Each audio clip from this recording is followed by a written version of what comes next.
I want to sincerely thank you for joining me for this talk. This talk is about adding acquired brain injury to the men's human rights agenda. My name is Eric Anderson. I'm a professor of sport, health, and social sciences at the University of Winchester. If you know me from previous talks, it's probably about my research on how there's a cohort effect in change of how we value and act upon masculinity. Basically, I show that younger men have a completely different construction of what is acceptable masculinity compared to older men. And there's a division there, right? But that's not what I'm going to talk to you about today. I want to add something that perhaps you haven't thought about in terms of the disadvantages that males have in society. And in this time, it's not just a disadvantage, but it is a serious harm that is caused by something that is socially praised, socially esteemed, something that we have, and probably most of you in this room have, a high level of reverence for, and that is sport. Not just any sport, but particular types of sport. But before we examine that, I want you to imagine a scenario. I want you to think for a moment about how you would feel, what do you see if you walk out onto a football playing pitch. In this case, we'll use the British version of football, right, where they kick a soccer ball around, right? So you walk out onto a soccer pitch and you see two groups of men, and one side is all black and the other side is all white. How does that make you feel? What do you think about that, right?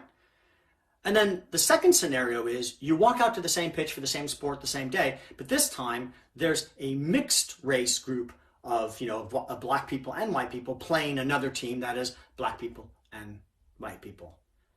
And how does that make you feel? Now, in some capacity, you probably thought, something's not right here.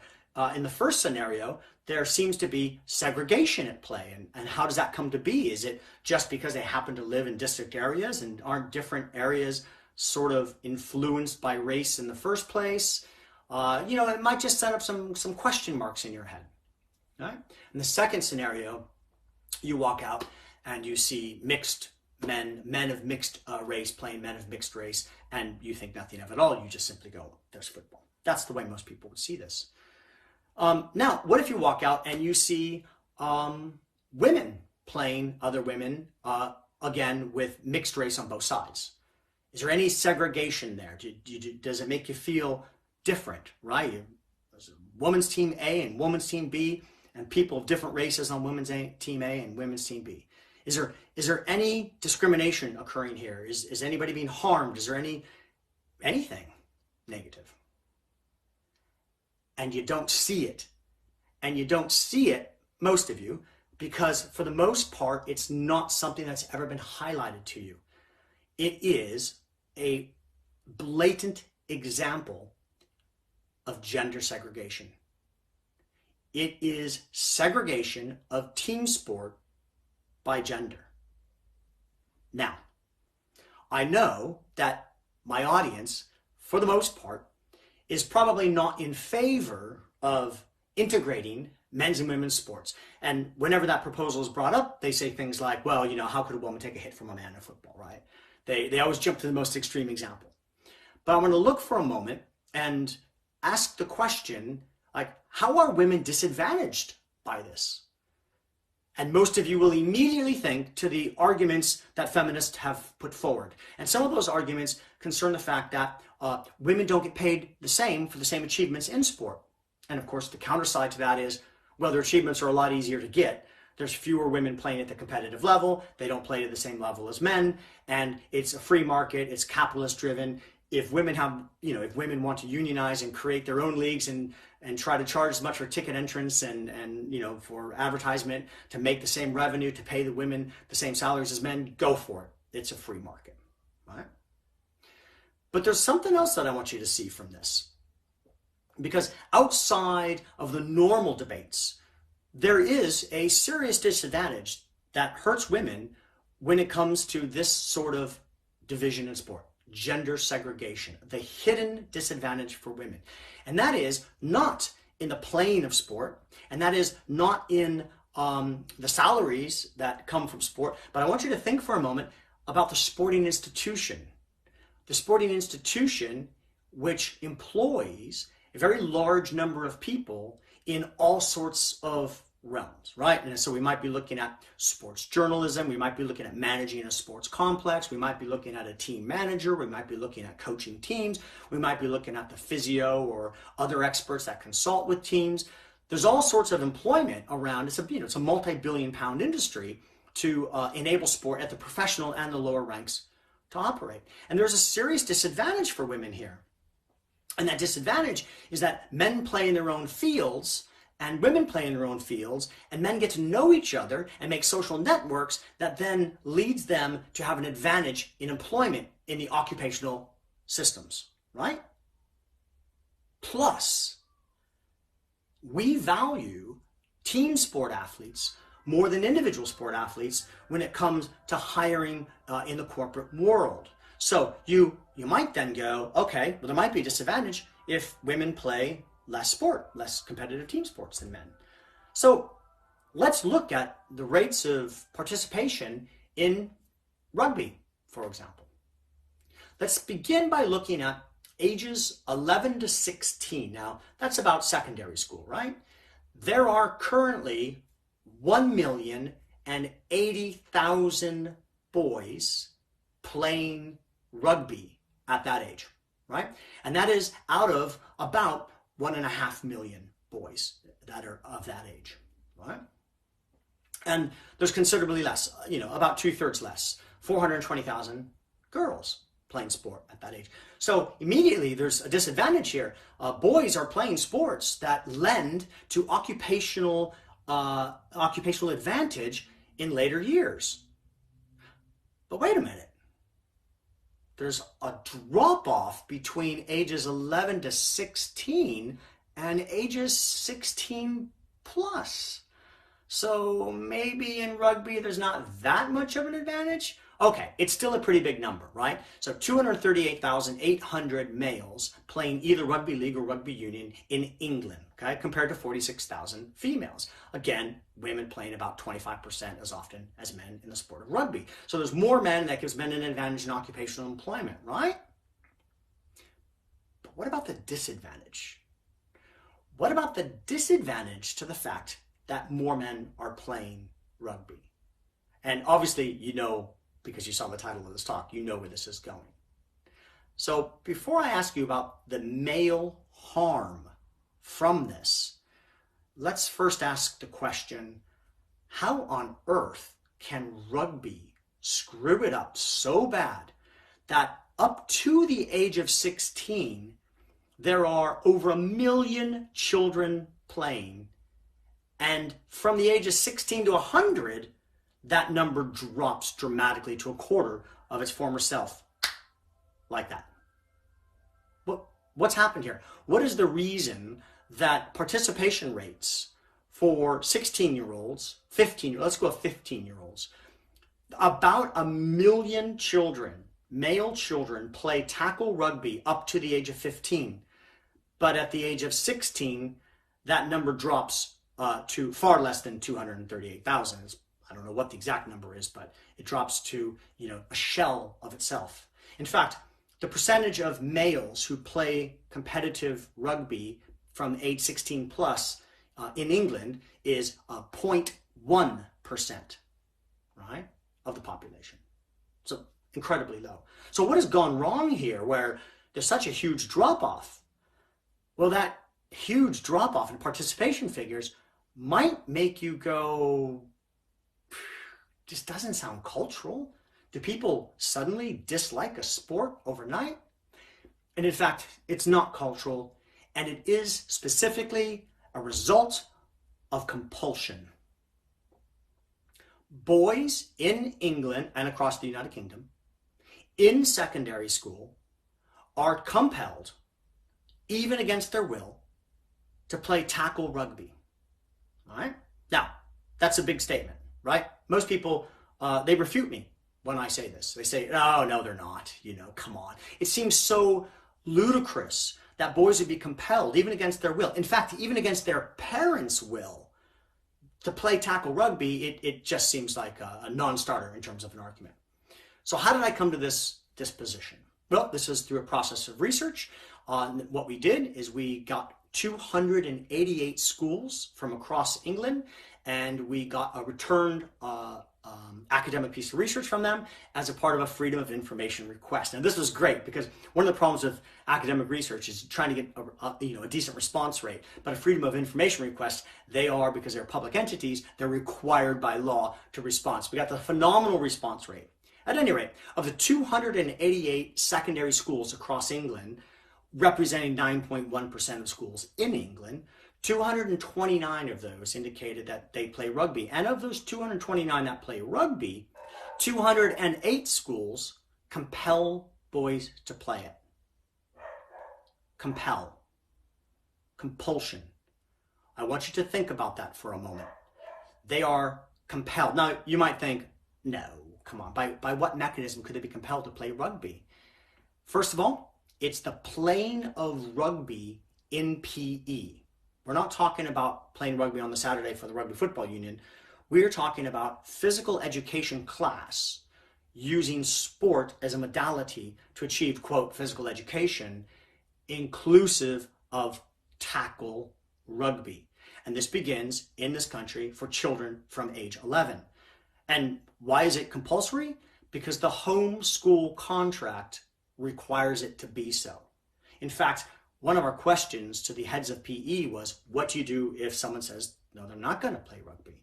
Or what do you do if a parent says they don't want their child to play rugby? And the response was, you make them do it. It's compelled. Now, it's not compelled by British law, but part of the PE recommendations have rugby in it, and through history, rugby is a highly played activity, as 229 out of 288 schools shows, and in that capacity, they are compelled to play it. Now, if you give them the fact that there's 1.5 million boys of that age, that means about 1,080,000 boys are compelled to play rugby, even against their will. And even if you like rugby, right? I'm not saying rugby's not fun to watch. I don't like it. But, perhaps you enjoy watching rugby. Maybe you enjoyed playing rugby. But the compulsion element to this argument alone is probably enough to scare you. I mean, think about some other things that males are compelled to do. For example, how many of you in the audience believe that boys should be circumcised against their will? That children who are circumcised without any choice in the matter? Now, I'm not talking for medical reason, right? Our community, the Men's Human Rights Association's community, we're hugely against that, right? And rightfully so. It's genital mutilation. Boys should not be compelled to have their genitalia mutilated. What about compulsion into military service through a draft or selective service?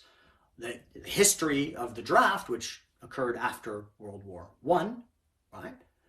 Particularly in the States. I know the States data. I don't really know English data that well here, guys. Sorry. But in America, after World War I, selective service came into play, and people were compelled to partake in the Second World War, as well as there was a draft, obviously, in Vietnam. Now, should people be compelled to partake in the military against their will, to fight and die against their will? There's an argument to be had there, but probably none of you would disagree that if people are to be compelled, then to only compel males into this and not females is obviously a form of female privilege, right? It's a form of gynocentrism, isn't it? And it's horrific. Now, this is beginning to change. There was a court order, a federal court order in the United States that basically said the next time there's a draft, and there probably never will be, but that women would also have to be drafted from men, because it is sexism to compel boys to do something and not girls. So, what about in the case of compelling children to play tackle rugby? Boys are compelled, and yes, girls are also compelled. But those rates of compulsion for women are a fraction of what they are for men. Some schools compel girls to play tackle rugby. Most do not, right? Most schools, on the other hand, do compel boys to play tackle rugby. And that highlights that this rugby playing is not just a matter of institutional creed, it is a matter of cultural reverence. People believe that boys need to learn to be rough and tough and to smash themselves together for the sake of masculinity. And I have a problem with that. Now, I know that not all of you are going to agree with me, right? From my perspective, right, if I've upset somebody, then I've done a good job. Because if you all agree with me, then what's the point of listening to me? Well, what's the point of listening to something you already agree with, right? So I know that many of you won't agree with me, and you'll think that boys do need to learn that type of physical injury, pain, sacrifice, violence against the body in order to, I don't know. It's not an argument I buy in the slightest, right?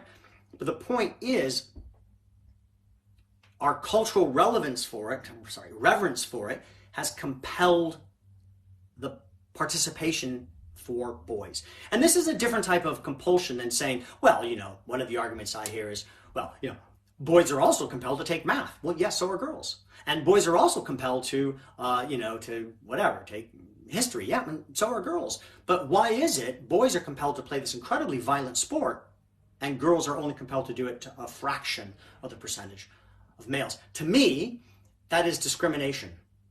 That is discrimination against the male body and discrimination against the male brain. Now, what do I mean by discrimination against the male brain? You hear my dog? He just won't stop barking. And he's only like this big too. I think he's got a Napoleon complex. At any rate, I'd like to challenge you all. Take your iPhone and maybe against the wall or a brick or throw it up in the air and have it land on a tile floor. And do that maybe 2-3 dozen times over the course of the next hour. All right? Go ahead. Yeah, do it. And the reality is, you won't do it because it's going to end up looking like this iPhone, which is to say it will break. And there's a certain logic that comes with physics that if you bang something hard, you'll break it, right? Well, what about the brain? If you bang the brain hard, does it break? And in fact, it does.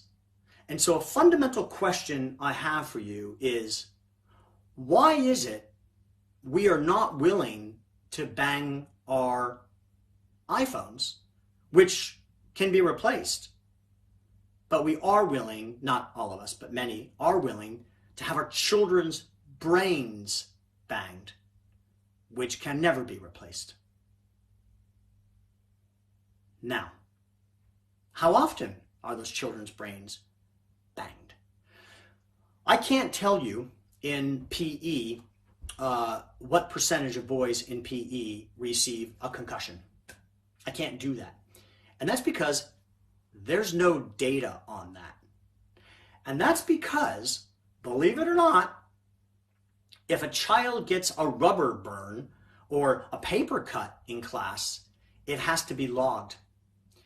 But things that occur in PE do not need to be logged. Injuries that occur as part of PE do not need to be logged unless a child is admitted to hospital. So we have no data on how many concussions there are for our children in this country as part of school's PE. Now, you might think, yes, Eric, we'll just look at the hospital admissions logs. I mean, if you got a concussion, you should go to the hospital. But wait a minute. The vast majority of concussions are not diagnosed. And from those that are suspected, right, very few are taken to hospital. In fact, for the most part, people still consider getting your bell rung an acceptable practice. But getting your bell rung is not an acceptable practice.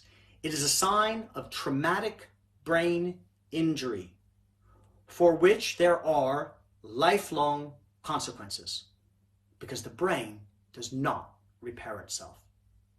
Now, what this tells you is that the only way we can determine when a concussion has occurred is by some sort of symptomology, because there's no saliva test, there's no blood test, there's no measurable way for us to know whether somebody's had a concussion. You can't put monitors on their heads and so forth. None of these things work, or it's all been tried, jaw things and all sorts of stuff. We can't even tell you at what level of G-force a concussion will occur, and that's because there's great variance in there. But what we do know is that by the time a concussion produces enough symptoms, it is a serious form of brain trauma. Not a mild form, but a traumatic brain injury by the time you have symptoms from that, quote, having your bell rung.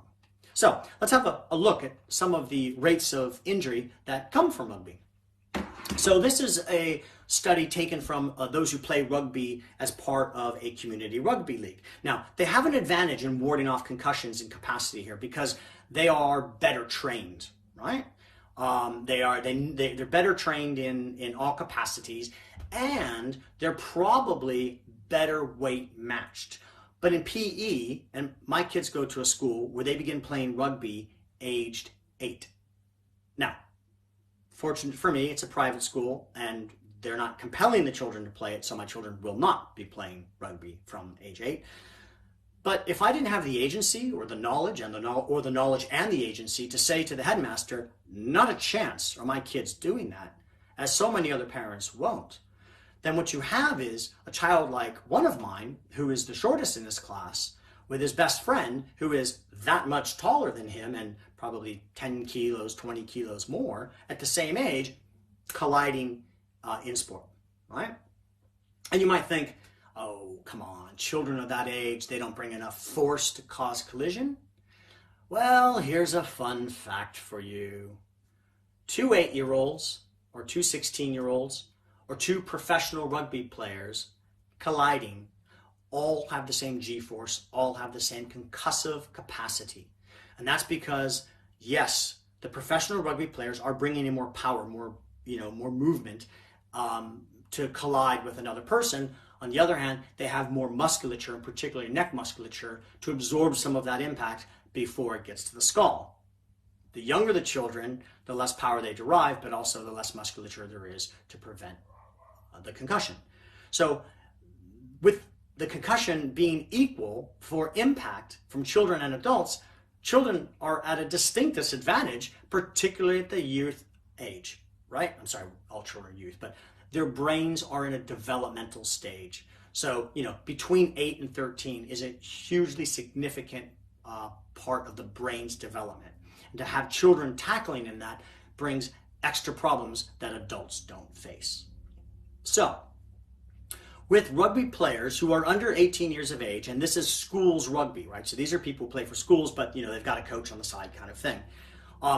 The rates of injury, full stop, not just concussion, but the rates of injury for rugby are phenomenally high, right? So compare it to both ice hockey and American football, and you can see that rugby has, much higher rates of overall injury. It is a ballistic, violent collision sport, right? Now, what about concussion? So in a study that examined youth again, this time specifically for concussion in rugby, they found that there were 426 injuries of 825 players followed throughout just one season of play. In other words, 25% of children who played rugby for one season were out of the sport for 28 days because of injury. There were 81 concussions. That's 10% in one season. In one season of play, there were 81 diagnosed concussions, right? So how many traumatic brain injuries occurred that we don't know about for this population? Now, that might be startling for some of you. For others, you might think, of course, right? This is 2 bodies colliding over and over again in precarious positions. Yeah, of course. And they're not even wearing helmets. Well, let me put the brakes on that one for a minute, because actually, helmets don't make it better. Helmets, in fact, make it worse. And that's because what a concussion is not the skull being hit. A concussion is the brain hitting the skull. In other words, imagine a car crash. The first collision is the 2 cars collide. The second collision is your body colliding against the steering wheel. And the third collision is the one that kills you. It's when your organs collide against the skeletal system or your brain collides inside the skull. That's the danger here. And putting a football helmet on, putting an American style football helmet on, it spreads the shock out so you don't fracture the skull, right? But it doesn't stop the brain it doesn't slow the brain down in its slam against the skull. So it has zero impact, no impact whatsoever in protecting the brain from concussion. And in fact, it makes it worse because the minute you put a helmet on, you feel like empowered, right? And then people start hitting harder. And because they don't get blood, they don't get little fractures to the skin to pull them out of the game, they're in the game for a longer period of time, right? So there's no way we can helmet our way out of this problem. If two bodies collide, helmeted or not, pads or not, the brain goes from a rapid the brain goes through rapid deacceleration, and that's where the collision occurs. So rugby is a highly injurious sport. It is a highly injurious sport in terms of concussion, right? It's not the only form of abuse that occurs in rugby. And I'm not even talking about all of the musculoskeletal injuries. Because people who play rugby, they sign up for that. They kind of know that, don't they? They know that you can break limbs, right? And they know that you can have all sorts of other musculoskeletal injuries. They don't readily know that, one of those torn ACLs that they think that they just had operated on and then they're going to get back in the game so many months later and that they're fine. You might be fine when you're 19 years old, but when you're 50 years old and 60 years old, you're not fine, right? And even before that, actually. Because all sorts of arthritic conditions come into play from the injuries that were suffered in one's folly of youth. And rugby players sign up for that. They know that, right? But what they don't know and what they're not informed about is incredibly high rates of concussion. Now, just like those musculoskeletal injuries come back to harm you when you're older, so do concussions. There is a myth, there's a belief out there that, you get a concussion and then you take your time away and the brain recovers and then you go back to normal. There is no normal post-concussion. The brain doesn't heal itself. One concussion is damage for life. Now, to highlight this, Sweden did a study where they took 200,000 matched pairs of siblings, so that in doing this, you're controlling for the environment, right? You're controlling for socio-cultural aspects, you're controlling for nutrition, you're controlling for everything, right? What they did, though, is they looked at those who had a concussion from that matched pair sibling to those who didn't. And I believe it was 38,000 had a concussion. And they found that individuals who had one substantial concussion, well, we know it's substantial because it was diagnosed by, went to the hospital and was diagnosed, so, traumatic brain injury. Individuals who had one substantial concussion had far worse outcomes on life measures. They had higher rates of criminality, they had higher rates of depression, and they had higher rates of reliance upon the state for financial sustenance. That's a serious problem, right? And that's just from one concussion. So this belief that we get concussed and then we move along and we get over it is simply not the case. One concussion can cause serious lifelong impairment. But the second type of impairment we call post-concussion syndrome. Now, post-concussion syndrome can be fleeting. It can exist for an ephemeral period of time, or it can exist for the rest of one's life.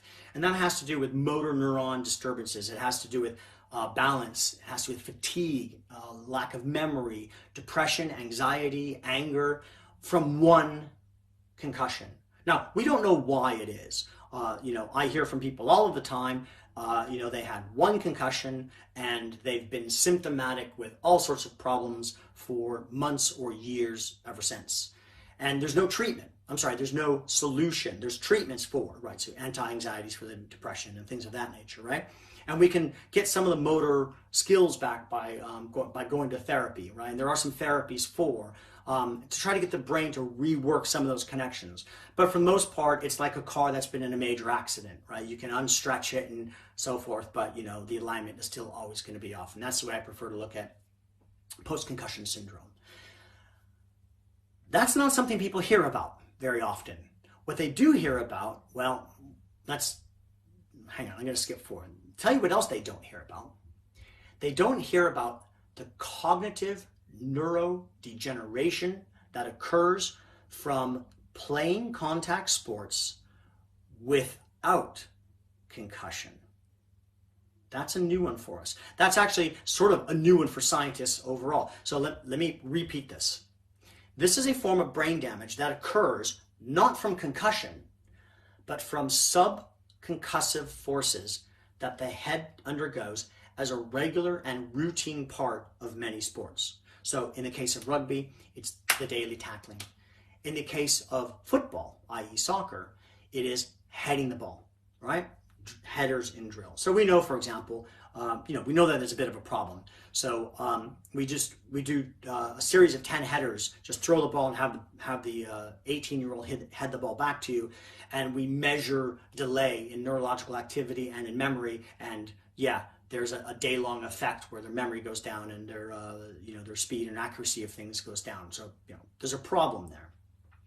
But the repetition of that causes a disease that is known only so far to team sport athletes, and that is chronic traumatic encephalopathy.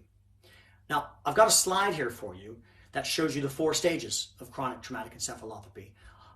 It's characterized by what we call tau proteins, and there's an accumulation of these tau proteins in the brain, and there's no cure and there's no medicine and there's no coming back or recovery from. It's a progressive disease.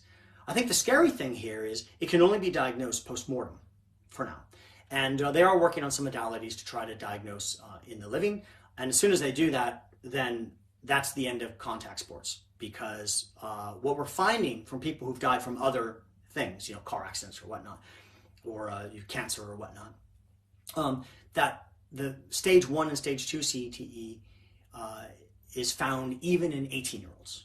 And so there's a fantastic documentary on Aaron Hernandez, as an American NFL player who committed a homicide and he's in jail. If you've got Netflix, watch it.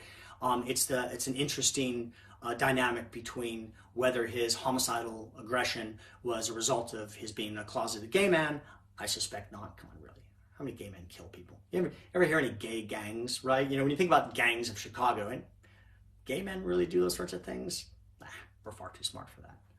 All right, I digress. I know that some gay men have killed, right? But my point here is that it is probably violence that's been brought on by chronic traumatic encephalopathy. He was diagnosed with, I forgot whether it was stage 3 or stage 4 CTE, even though he was very young upon autopsy. And so it's basically like a cancer that spreads across the brain, and it has a large number of negative impacts on the individual. So there's some stages to this, and you can look at the photo there and you'll see stage 1, 2, 3, and 4. And stage 1 might be asymptomatic, right? You might not feel anything at all, but you might also have short-term memory deficits. They tend to be mild, they tend to be short-term, and you might also have depression. And I think depression is the hallmark of this stuff. And as a social scientist, we used to look and say, why do American NFL players, American footballers, why do they have such high rates of violence and depression and suicide and drug abuse? And we used to theorize, it's because, it was all about them when they were a professional player. But the minute they retired, it wasn't all about them anymore, and they reeled from the lack of their identity and all of that, and then they turned to drugs, and no, it isn't that. It's biological disease brought on by brain trauma. So, stage 2. Behavioral outbursts, violence, particularly violence against women. Now, we don't know if that's violence against women because it's only women who they're reporting the violence to, or because it's proximity, because the men are mostly straight, obviously, and they take it out on their partners. But, certainly violence. And then an increased level of depression, right? A higher intensity and longer depressive episodes. But by stage 3, we start to get to cognitive deficits, including memory loss, executive functioning deficits, visuospatial dysfunction, and apathy. Right? People just start to lose the will. And this is when families tell us, I'm doing research on families of men who have CTE, that they lose, like their lover, their son or their husband goes from being,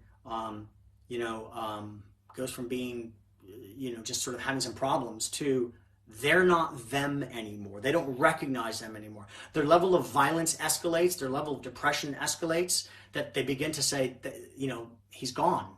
They don't recognize it as a disease. They don't know it for the most part it's a disease until most recently. And when people find out that their deceased loved ones had CTE, it comes as a great relief because they know that it wasn't them changing, it was the disease changing them. Right? But before we get to stage 4, I want to back up a minute and say that there's also a high rate of young male suicides immediately following concussion. Now, suicide is a very complex behavior, and I know many of you here are interested in that. And I certainly know that you're interested in the link between having your children taken away and suicide. But that's not the only link. If we truly care about preventing men from committing suicide, we need to realize that concussion is a hallmark of suicide for team sport athletes. So not just team sport athletes, but people who have a concussion. There's a window period, and it's not long, a couple of weeks, much higher rates of suicide. So we need to be cautious there. At any rate, by the time you get into advanced stages of the disease, then you have all sorts of problems. Language deficits and paranoia and motor deficits, Parkinson's syndromes, and all sorts of neurological problems that you can imagine happens with Alzheimer's and dementias and those sorts of things, right? So I want to ask you, right, isn't it interesting that CTE is this disease that only appears for team sport athletes? But is it the only neurological disease that team sport athletes, collision sport athletes, have higher rates of? And the answer is no, it's not. So here in the United Kingdom, some researchers have recently examined ex-football players. So by this I mean soccer players, right? And here's what they found. They found that they had 500% increase in dementia compared to the general population. 500%. Now I want you to think about something, about when you compare men, right, who've played football to the general population of males, and you see 500% increase, 5 times increase in those reporting dementia compared to the statistics for every 100,000 in the general population. But that general population is a highly football-obsessed culture, right? Most people don't make it to professional level, but most boys play for years.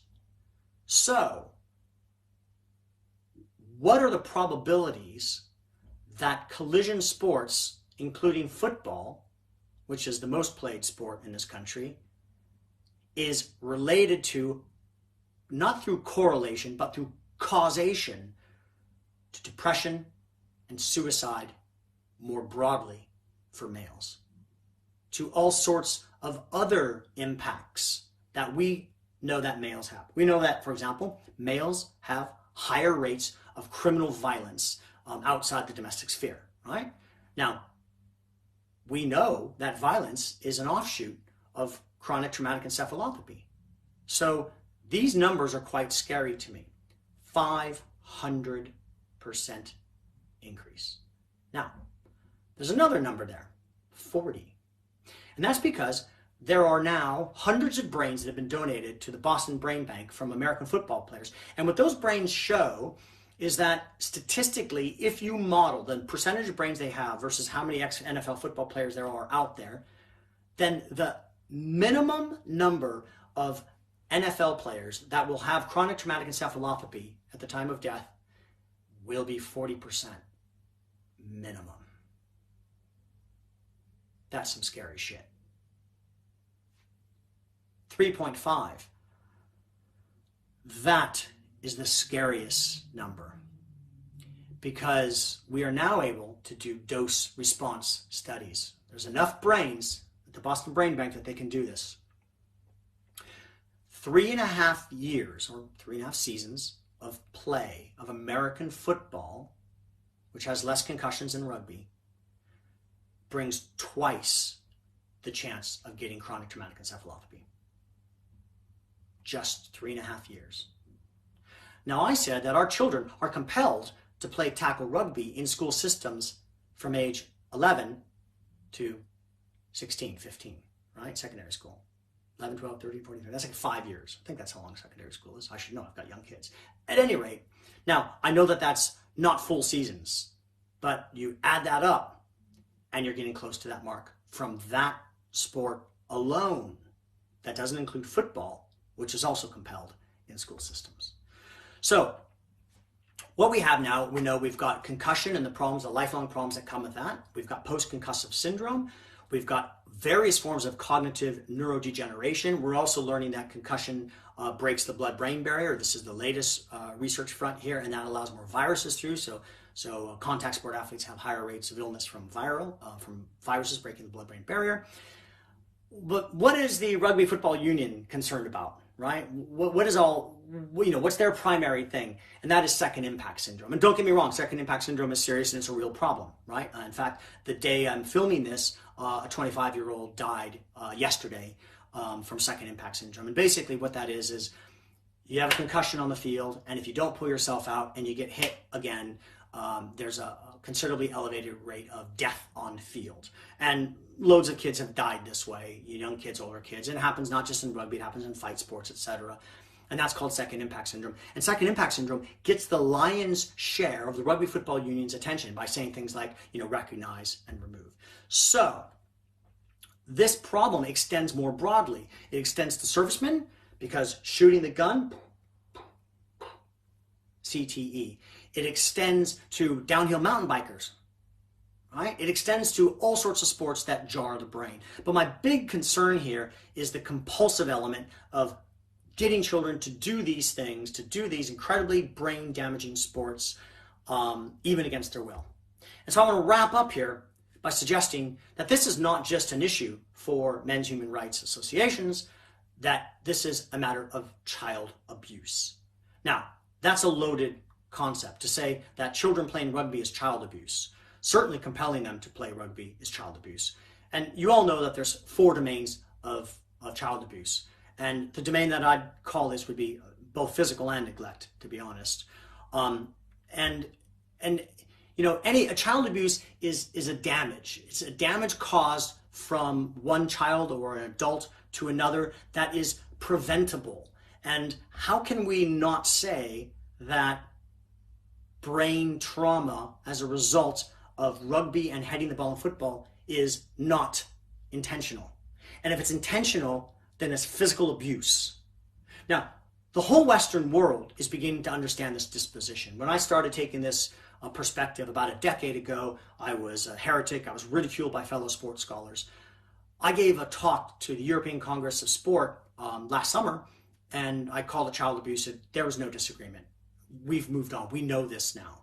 In fact, you'll probably know that as a result of that football study, football for children in this country is now they're not permitted to head the ball up until age 12, and then it's sort of progressed in, right? And so that's better, right? Especially since there's large dropout rates of kids.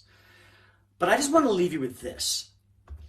The idea that we compel boys into head traumatizing, brain traumatizing activities is child abuse. And there is no safe way to do this.